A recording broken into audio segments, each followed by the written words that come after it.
नमस्कार, मैं प्रियंका। आप देख रहे हैं 4 पीएम। सीट शेयरिंग के बाद से भड़के नीतीश कुमार की चुप्पी ने वो कमाल कर दिया जो कि अमित शाह चिल्ला चिल्ला कर भी नहीं कर पाए। पहले तो नीतीश ने चिराग की सीटों पर जेडीयू उम्मीदवारों को टिकट दिया, फिर नीतीश के अधिकारियों ने धड़ाधड़ एनडीए उम्मीदवारों का नॉमिनेशन कैंसिल किया तो तहलका मच गया है। तो फिलहाल कैसे चुनाव से पहले ही कई सीटें हार गई है भारतीय जनता पार्टी, पहले खबर देखिए। फिर नीतीश कुमार को मुख्यमंत्री चेहरा घोषित ना करके अमित शाह ने कितना बड़ा ब्लंडर कर दिया है, उस पर आते हैं। खबर आप देखिए जी न्यूज की। देखिए, इस खबर में लिखा हुआ है कि बीजेपी को चुनाव से पहले लगा बड़ा झटका, छपरा से प्रत्याशी छोटी कुमारी का नामांकन रद्द, केसारी लाल यादव को मिला फायदा। तो बड़ी खबर निकलकर सामने आ रही है कि बीजेपी प्रत्याशी छोटी कुमारी का नॉमिनेशन ही कैंसिल कर दिया गया है। आपको बता दें कि आरजेडी ने छपरा सीट से जाने माने भोजपुरी स्टार खेसारी लाल यादव की पत्नी चंदा देवी को टिकट दिया है।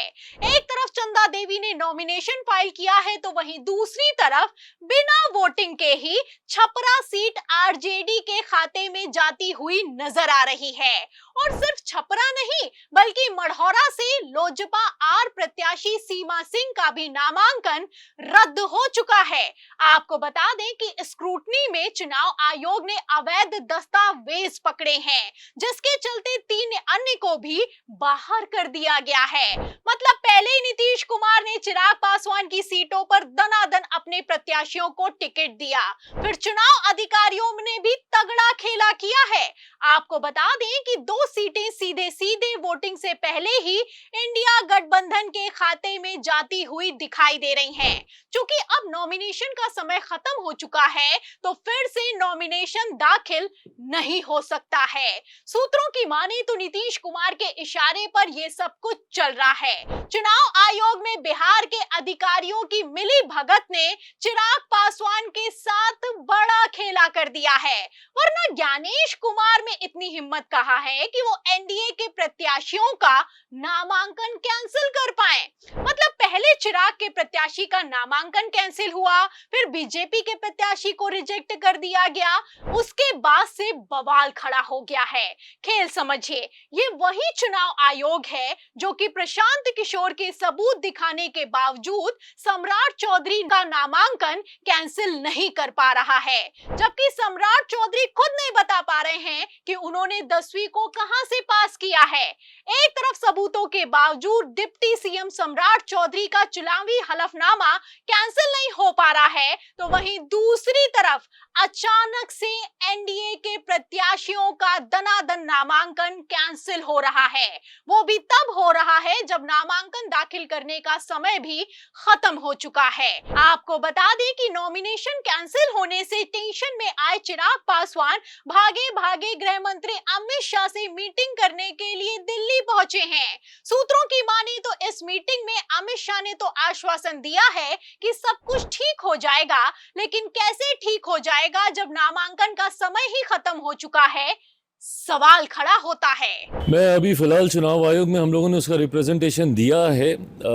मुझे लगता है एक हल्की सी चूक की वजह से संभवतः ये विषय इस तरीके से उठ के आया है। मुझे उम्मीद है कि आने वाले एक आध दिनों में इसको भी सुलझा लिया जाएगा। तो सुना आपने, चिराग पासवान का कहना है कि 1 से 2 दिन में ये मुद्दा खत्म हो जाएगा, इशू रिजॉल्व हो जाएगा। मतलब नॉमिनेशन का समय खत्म हो चुका है, फिर भी ये इशू कैसे रिजॉल्व हो जाएगा, कई तरह के सवाल खड़े होते हैं। और अगर ये इशू रिजॉल्व हो सकता है तो क्या लोकसभा चुनाव भी कैंसिल हो जाएंगे? जैसा कि आप जानते हैं कि लोकसभा चुनावों में गुजरात की सूरत सीट पर कितना तगड़ा खेला हुआ। नामांकन का समय खत्म होने से ठीक पहले कांग्रेस का नॉमिनेशन कैंसिल किया गया, फिर अचानक से 8 उम्मीदवारों ने भी अपना नामांकन वापस ले लिया। पूरी सोची समझी रणनीति के तहत गुजरात की सूरत सीट पर खेला हुआ, जिसके चलते भारतीय जनता पार्टी के मुकेश दलाल को निर्विरोध वोटिंग से पहले ही विजयी घोषित कर दिया गया। फिलहाल भारतीय जनता पार्टी ने जो खेल विपक्ष के साथ किया था वही अब उल्टा पड़ता हुआ नजर आ रहा है। ये हाल तब है जब नीतीश कुमार चुपचाप अपना काम कर रहे हैं। अगर खुलकर सबके सामने आ गए तो बिहार में एनडीए का क्या होने वाला है आप अंदाजा लगा सकते हैं।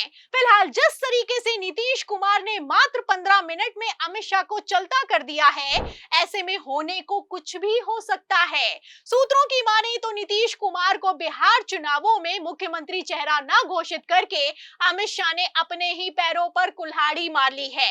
एक तरफ नीतीश कुमार अड़ गए हैं, दूसरी तरफ शाह की चाणक्य नीति में मोदी की कुर्सी फंस गई है।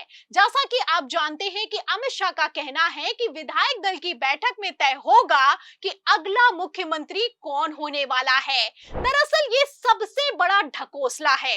बीजेपी में विधायक दल की बैठक में कभी कुछ नहीं तय होता है, डायरेक्ट दिल्ली से पर्ची आती है और किस तरीके से मुख्यमंत्री चुना जाता है भारतीय जनता पार्टी में ये किसी से छुपा हुआ नहीं है।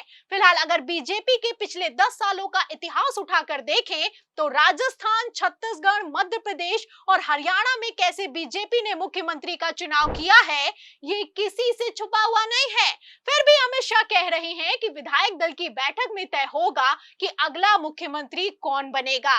जाहिर है कि सीट बंटवारे के बाद से जैसे जेडीयू में इस्तीफों की झड़ी लगी है, नीतीश मंच से गिड़गिड़ा रहे हैं और नेताओं के मुंह पर मुर्दाबाद के नारे लगाए जा रहे हैं। ऐसे में नीतीश कुमार को मुख्यमंत्री चेहरा घोषित नहीं करना भारतीय जनता पार्टी को उल्टा पड़ता हुआ नजर आ रहा है।